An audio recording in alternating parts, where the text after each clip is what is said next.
গৌতম বুদ্ধের সাথে পণ্ডিত মহাকাশ্যপের যখন দেখা হয় তখন নদীর পাড়ে দুজনের আলাপের এক পর্যায়ে মহাকাশ্যপ বুদ্ধকে প্রশ্ন করেন যে গৌতম বুদ্ধ পূজা অর্চনা প্রার্থনা ব্রত নীতি এসব মানেন কিনা, বিশ্বাস করেন কিনা, বুদ্ধ যে মার্গে চলেন সেই মার্গে এসব আছে কিনা। বুদ্ধ সরাসরি হ্যাঁ বা না কিছু না বলে মহাকাশ্যপের উদ্দেশ্যে একটি পাল্টা প্রশ্ন করেন। বুদ্ধ বলেন, কেউ যদি নদীর এপার থেকে ওপারে যেতে চায় তাহলে তাকে কি করতে হবে। মহাকাশ্যপ উত্তরে বলেন, নদীর পানি যদি গভীর না হয় তাহলে সে হেঁটে যাবে, আর নদীর পানি যদি গভীর হয় তাহলে সে নৌকার সাহায্যে যাবে অথবা সাঁতার কেটে যাবে।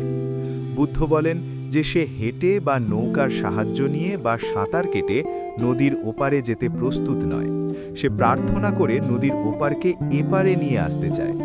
মহাকাশ্যপ বিস্মিত হয়ে বলে ওঠেন, তা কিভাবে সম্ভব?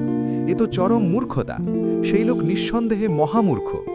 বুদ্ধ বলেন, কোনো ব্যক্তি যদি তার অজ্ঞান এবং ভুল ভ্রান্তিগুলোকে বিবেক দিয়ে দূরীভূত করার চেষ্টা না করে, নিজের কর্মের দ্বারা সফল হবার চেষ্টা না করে, শুধুমাত্র পূজা অর্চনা প্রার্থনা ব্রত নীতি এসব নিয়েই পড়ে থাকে, সে ব্যক্তি কিভাবে মুক্তি লাভের সন্ধান পাবে? মহাকাশ্যপ নিজেও জ্ঞানী ছিলেন, পণ্ডিত ছিলেন, তাই তিনি বুদ্ধের উপদেশ সাথে সাথে বুঝতে পারেন।